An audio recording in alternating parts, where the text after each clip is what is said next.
সাথে খায়। আমার টাটা একটু অন্যরকম। বেশ, তাহলে শুনি আপনার টাটা কি? আমার টাটা হলো, আপনি একটু আগে যেটা বলার চেষ্টা করছিলেন, মানে বলতে চাইছিলেন, মানে বলেছিলেন সেটা। কোনটা?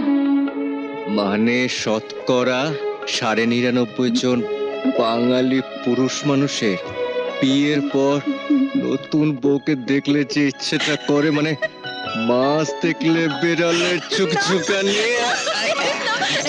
প্লিজ প্লিজ প্লিজ বৌমা, চঞ্চল বাড়ি ফিরেছে? হলো। ওকে দেখো না। হ্যাঁ মা,